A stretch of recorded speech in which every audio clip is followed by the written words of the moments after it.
ಹಬ್ಬ ಮಾಡಿರೋದು ಮಮ್ಮಿ. ಹೌದಾ? ಅಯ್ಯೋ ಅಯ್ಯೋ, ಹಬ್ಬು ನೋಯ್ತಿದ್ಯಾ? ಏನಕ್ಕೆ ಮಾಡಿದ್ರು ಪಪ್ಪು? ಹೆಂಗಮ್ಮ ಹಬ್ಬು ಆಗ್ತಿದ್ಯಾ? ಹೆಂಗ್ ಹೊಡೆದ್ರು ಬಂಗಾರ? ಅಂಕಲ್ಲು? ಯಾವ ಅಂಕಲ್ಲು? ಹೋಗು ಅನ್ಬಿಟ್ರಾ? ಮಮ್ಮು ತಿಂದ? ಹೌದಾ? ಯಾರಂಗಂದಿದ್ ಬೇಡ ಅಂತ? ನಿಮ್ಮಮ್ಮ ನಿನ್ನನ್ನ ಬೇಡವಂತ? ನೀನು ಏನಕ್ಕಂತೆ? ಬಂಧುಗಳೇ ನಮಸ್ಕಾರ, ಹೇಗಿದ್ದೀರಿ ಎಲ್ರು? ಬಂಧುಗಳೇ, ಈ ವಿಡಿಯೋ ಆರಂಭದಲ್ಲಿ ವಿಡಿಯೋ ತುಣುಕೊಂದನ್ನ ಗಮನಿಸಿದ್ರೆ ಹೆಚ್ಚು ಕಡಿಮೆ 2.5 ರಿಂದ 3 ವರ್ಷದ ಮಗು ತೊದಲು ನುಡಿಯಲ್ಲಿ ತನಗಾದಂತ ನೋವು ಸಂಕಟವನ್ನ ಹೇಳಿಕೊಳ್ತಾ ಇದೆ. ನನ್ನಮ್ಮ ಇನ್ನಿಲ್ಲದಂತ ಚಿತ್ರಹಿಂಸೆಯನ್ನ ಕೊಡ್ತಿದ್ದಾಳೆ, ಅಮ್ಮನ ಜೊತೆಗೆ ಅಂಕಲ್ಲೂ ಹೊಡಿತಿದ್ದಾರೆ ಅಂತ ಮಗು ಹೇಳ್ಕೊಳ್ತಾ ಇದೆ.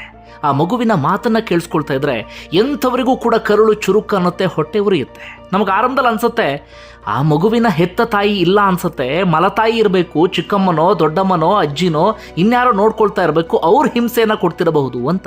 ಅವ್ರ್ಯಾರೂ ಅಲ್ಲ. ಈ ಮಗುವಿಗೆ ಇನ್ನಿಲ್ಲದಂಥ ಚಿತ್ರಹಿಂಸೆಯನ್ನ ಕೊಡ್ತಾ ಇರೋದು ಆ ಮಗುವನ್ನ ಹೆತ್ತಂತಹ ತಾಯಿ. ನಂಬೋದಕ್ಕೆ ಸ್ವಲ್ಪ ಕಷ್ಟ ಆದರೂ ನಂಬಲೇಬೇಕು.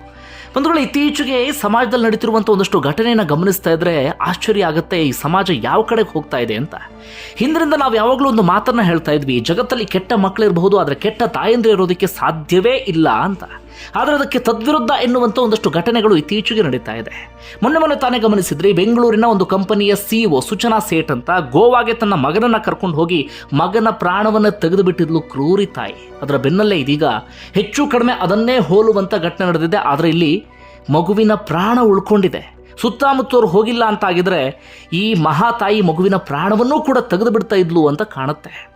ನಾವೆಲ್ಲರೂ ಕೂಡ ಮಕ್ಕಳಿಗೆ ಸಣ್ಣ ಜ್ವರ ಬಂದರೆ, ಸಣ್ಣ ಗಾಯ ಆದರೆ ಸಹಿಸ್ಕೊಳ್ಳೋದಿಲ್ಲ. ಅಂಥದ್ರಲ್ಲಿ ಈ ಮಹಾತಾಯಿಯ ಮಗುವಿಗೆ ಆ ಪರಿಯಾಗಿ ಚಿತ್ರಹಿಂಸೆ ಕೊಟ್ಟುಬಿಟ್ಟಿದ್ದಾಳೆ. ಬಂಧುಗಳೇ ಕ್ಷಮಿಸಿ, ಒಂದಷ್ಟು ದೃಶ್ಯವನ್ನು ತೋರಿಸೋದಕ್ಕೆ ಸಾಧ್ಯ ಆಗೋದಿಲ್ಲ, ಯಾಕಂದರೆ ಎಲ್ಲರನ್ನೂ ಕೂಡ ಆ ದೃಶ್ಯ ಡಿಸ್ಟರ್ಬ್ ಮಾಡುತ್ತೆ. ಆ ಕಾರಣಕ್ಕಾಗಿ ಆ ದೃಶ್ಯವನ್ನು ನೋಡ್ತಾ ಇದ್ರೆ ಎಂಥವರಿಗೂ ಕೂಡ ಇದೆಂಥ ರಾಕ್ಷಸಿ ತಾಯಿ ಅಂತ ನಮಗೆ ಅನಿಸ್ತಾ ಇರೋದಿಲ್ಲ. ಏನು ಘಟನೆ ಅಂತ ಹೇಳ್ತಾ ಹೋಗ್ತೀನಿ ಕೇಳಿ. ಬಂಧುಗಳೇ, ಈ ಘಟನೆ ನಡೆದಿದ್ದು ಬೆಂಗಳೂರಿನ ಗಿರಿನಗರದ ಹೊಸಕೆರೆ ಹಳ್ಳಿ ಬಳಿ ಇರುವಂಥ ವೀರಭದ್ರ ನಗರದಲ್ಲಿ. ಈ ಮಹಾತಾಯಿಯ ಹೆಸರು ಅಥವಾ ರಾಕ್ಷಸಿಯ ಹೆಸರು ಶಾರಿನ್ ಅಂತ. ಹೆಚ್ಚು ಕಡಿಮೆ 3 ವರ್ಷದ ಹಿಂದೆ, 4 ವರ್ಷದ ಹಿಂದೆ ಶಂಕರ ಅನ್ನುವಂಥವನ ಜೊತೆಗೆ ಮದುವೆ ಆಗಿದ್ದಾಳೆ. ಮದುವೆ ಆಗಿ 1 ರಿಂದ 1.5 ವರ್ಷಕ್ಕೆ ಈ ಮಗು ಕೂಡ ಜನಿಸಿದೆ. ಮಗು ಆದ ನಂತರ ಗಂಡ ಹೆಂಡತಿಯ ನಡುವೆ ಯಾವುದೋ ಕಾರಣಕ್ಕಾಗಿ ಭಿನ್ನಾಭಿಪ್ರಾಯ ಬಂದಿದೆ. ಅದಾದ ಬಳಿಕ ಗಂಡ ಹೆಂಡತಿ ದೂರ ಆಗಿದ್ದಾರೆ. ಅದಾದ ಬಳಿಕ ಈ ಮಗು ಶಾರಿನ್ನ ಜೊತೆಗೆ ಇತ್ತು.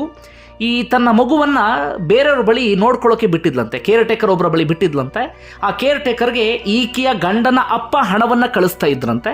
ಅವರು ಹಣವನ್ನು ಕಳಿಸ್ಕೊಳ್ತಾ ಇದ್ರು, ಒಬ್ಬರು ಕೇರ್ ಟೇಕರ್ ಆ ಮಗುವನ್ನು ನೋಡ್ಕೊಳ್ತಾ ಇದ್ರು. ಆರಂಭದಲ್ಲಿ ಯಾವುದೇ ಸಮಸ್ಯೆ ಇರಲಿಲ್ಲ. ಅದಾದ ಬಳಿಕ ಆ ಮಗು ಈ ಶಾರಿನ ಜೊತೆಗೆ ಇತ್ತು, ಅಂದರೆ ಹೆತ್ತ ತಾಯಿಯ ಜೊತೆಗೆ ಇತ್ತು.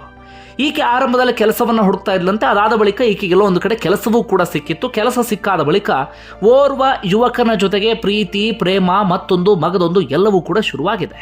ಅಲ್ಲಿವರೆಗೆ ಮಗುವಿನ ಬಗ್ಗೆ ಯಾವುದೇ ಅಸಡ್ಡೆ ಅಂಥದ್ದೇನೂ ಕೂಡ ಇರಲಿಲ್ಲ. ಆದರೆ ಅದಾದ ಬಳಿಕ ಮಗುವಿನ ಬಗ್ಗೆ ಈಕೆಗೆ ಅಸಡ್ಡೆ, ನಿರ್ಲಕ್ಷ್ಯತನ, ಈ ಮಗು ನನಗೆ ಬೇಡ, ಈ ಮಗು ನನ್ನಿಂದ ದೂರ ಆಗಿಬಿಟ್ರೆ ನನ್ನ ಲೈಫಲ್ಲಿ ಆರಾಮಾಗಿರಬಹುದು ಎನ್ನುವಂಥ ಮನಸ್ಥಿತಿ ಶುರುವಾಗ್ಬಿಟ್ಟಿದೆ.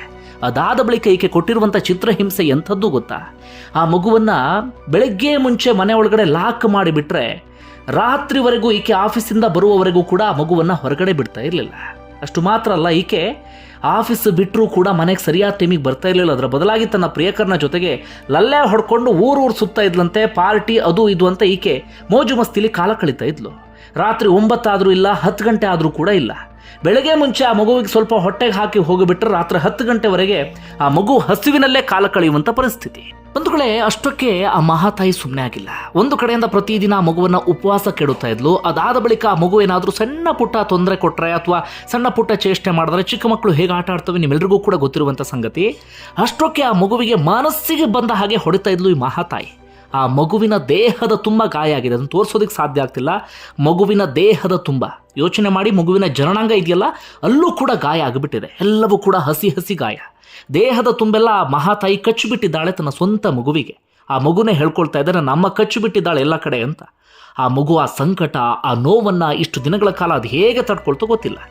ಕೇವಲ ಆ ಮಹಾತಾಯಿಯಿಂದ ಮಾತ್ರ ಚಿತ್ರಹಿಂಸೆ ಅಲ್ಲ, ಅದಾದ ಬಳಿಕ ಆಕೆಯ ಜೊತೆಗೊಬ್ಬ ಬರ್ತಾ ಇದ್ನಲ್ಲ, ಪ್ರಿಯಕರ ಪ್ರಿಯತಮ್ಮ ಇನ್ನೇನೋ ಗೊತ್ತಿಲ್ಲ, ಆತನು ಕೂಡ ಆ ಮಗುವಿಗೆ ಹೆಲ್ಮೆಟ್ನಲ್ಲಿ ಮನಸ್ಸಿಗೆ ಬಂದ ಹಾಗೆ ತಲೆಗೆ ಹೊಡಿತಾ ಇದ್ನಂತೆ.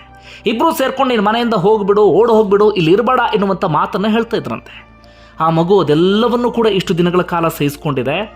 ನಿನ್ನೆ ಇವತ್ತು ಏನಾಗ್ಬಿಟ್ಟಿದೆ, ಆ ಮಗು ಜೋರಾಗಿ ಕಿರ್ಚೋದಿಕ್ಕೆ ಶುರು ಮಾಡ್ಕೊಂಡಿದೆ. ತಾಯಿ ಮನೆಯಿಂದ ಹೊರಗಡೆ ಹೋದಾಗ ಅಕ್ಕಪಕ್ಕದವರು ಯಾಕೋ ಅನುಮಾನ ಬಂದು ಹೋಗಿ ಕಿಟಕಿಲಿ ಇಣಕಿ ನೋಡಿದಾಗ ಆ ಮಗು ಕಣ್ಣೀರು ಹಾಕ್ತಾ ಇತ್ತು. ದಯವಿಟ್ಟು ನನಗೆ ಅನ್ನ ಕೊಡಿ ಅಂತ ಆ ಮಗು ಬೇಡ್ತಾ ಇತ್ತಂತೆ. ಯಾಕಪ್ಪ ಊಟ ಹಾಕಿಲ್ಲ ಅಂದ್ರೆ, ಇಲ್ಲ ನನ್ನ ತಾಯಿ ನನಗೆ ಅನ್ನ ಕೊಟ್ಟಿಲ್ಲ ಅಂತ ಆ ಮಗು ತುಂಬ ದುಃಖದಲ್ಲಿ ಹೇಳೋದಿಕ್ಕೆ ಶುರು ಮಾಡ್ಕೊಂಡಿದೆ. ಅದಾದ ಬಳಿಕ ಪೊಲೀಸರಿಗೆ ಇನ್ಫಾರ್ಮ್ ಮಾಡಿದ್ದಾರೆ, ಜೊತೆಗೆ ಮಕ್ಕಳ ರಕ್ಷಣಾ ಆಯೋಗದವರಿಗೂ ಕೂಡ ಇನ್ಫಾರ್ಮ್ ಮಾಡಿದ್ದಾರೆ. ಅವರೆಲ್ಲರೂ ಕೂಡ ಸ್ಥಳಕ್ಕೆ ಧಾವಿಸಿದ್ದಾರೆ. ಅದಾದ ಬಳಿಕ ತಾಯಿ ಸ್ಟೈಲಿಶ್ ಆಗಿ ಎಂಟ್ರಿ ಕೊಟ್ಟಿದ್ದಾಳೆ. ಆರಂಭದಲ್ಲಿ ತನ್ನಂತ ಸಮರ್ಥನೆ ಮಾಡ್ಕೊಂಡಿದ್ದಾಳೆ, ಇಲ್ಲ ಮಗುವಿಗೆ ಹೊಡಿತಿಲ್ಲ ಹಾಗೆ ಹೀಗೆ ಅಂತೇಳಿ.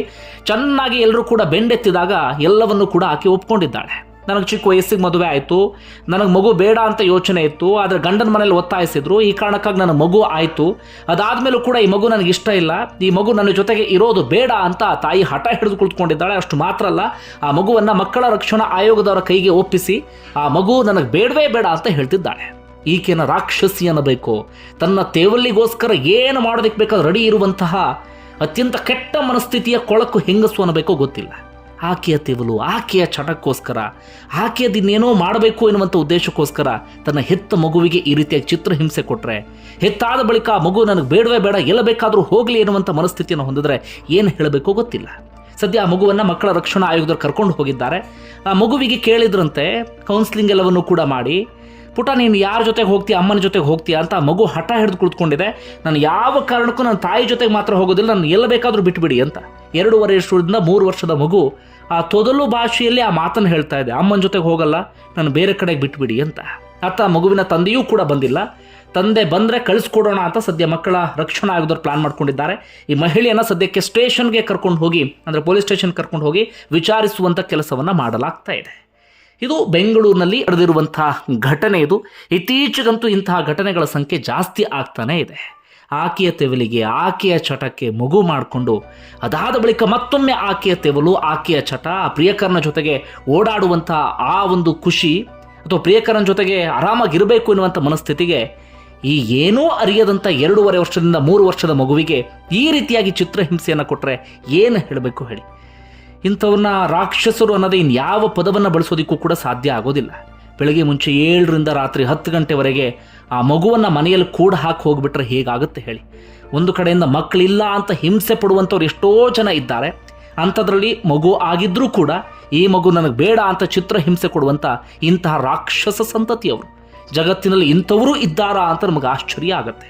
ಒಂದು ವೇಳೆ ನಿಮ್ಗೆ ಏನು ಅನ್ಸುತ್ತೆ ಕಮೆಂಟ್ ಬಾಕ್ಸಲ್ಲಿ ಮೆನ್ಷನ್ ಮಾಡಿ. ಧನ್ಯವಾದ ವಿಡಿಯೋ ನೋಡಿದ್ದಕ್ಕಾಗಿ.